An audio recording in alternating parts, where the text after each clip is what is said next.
Қашықтықтан оқыту кезінде тілдік пән мұғалімдері оқушылардың айтылым дағдыларын бағалау мәселесіне кезікті. Яғни, тыңдалым материалы бойынша жауап беру және бағалау, сөйлеу мәдениетін дамыту, сөз мәдениеті мен сөйлеу этикеті, сенімді және еркін жауап беру сияқты оқу мақсаттарын бағалауда белгілі бір қиындықтар туындады. Мысалы, уақыттың жетіспеушілігі.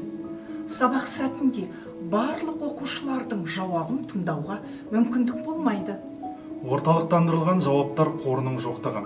Оқушылар өздерінің жауаптарын WhatsApp, пошта, Teams'тегі чаттар арқылы жібереді.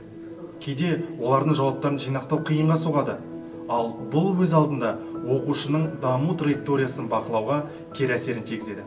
Оқушының айтылым тапсырмасын орындауда ынтасының төмендігі. Кейбір оқушылар сынып алдында өз ойын айтуда жасқанады, ал кейбіреулерінің бұл тапсырманы орындауда мүлдем қызығушылығы төмен.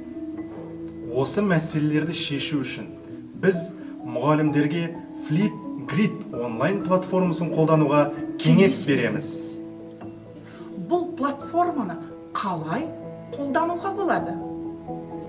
Ең алдымен flipgrid.com сілтемесі арқылы сайтқа кіріңіз. Сайтқа тіркелу үшін өзіңіздің Google немесе Microsoft поштаңызды таңдаңыз. Бастапқы парақшада топты құру батырмасын басып, өзіңіздің сыныбыңыздың атын жазыңыз. Оқушыларыңыз кіретін поштаның доменін көрсетіп кетіңіз.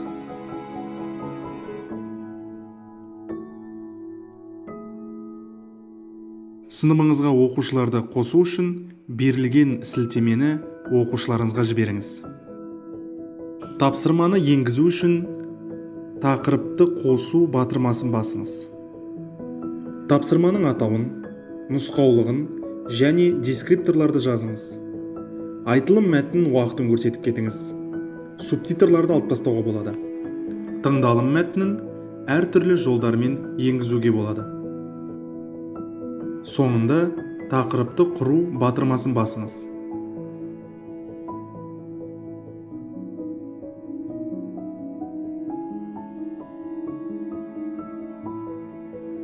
Берілген сілтемені оқушыларыңызға жіберіңіз.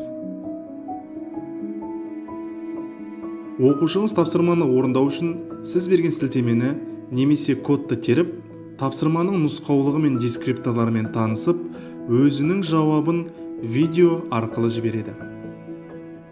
Ал сіз оқушыңыздың жұмысын жауаптар бөлімінде көріп, ауызша немесе жазбаша кері байланыс бере аласыз. Бұл платформаның тиімді тұстары. Оқушылар кез келген уақытта өздерінің жауаптарын видео түрінде оңай әрі тез онлайн жібере алады. Барлық жауаптар сіз құрған топтың ішінде жинақталып тұрады. Жауаптарды барлық топ мүшелері немесе тек қана мұғалім көре алады. Қазақ сыныптарына тыңдалым мәтінін қосуға болады. Яғни оқушыларға бөлек видео немесе аудионы сілтеме не файл арқылы жіберудің қажеттілігі жоқ. Мұғалім оқушылардың жауаптарына өзінің видеосын жазу арқылы ауызша кері байланыс жібере алады. Ал бейнероликтің соңында сіздерге айтарымыз, бұл веб құралдар оқушыларды қолдауға арналған. Оқушыларды қызықтыру бұл құралдардың емес, сіздің қолыңызда.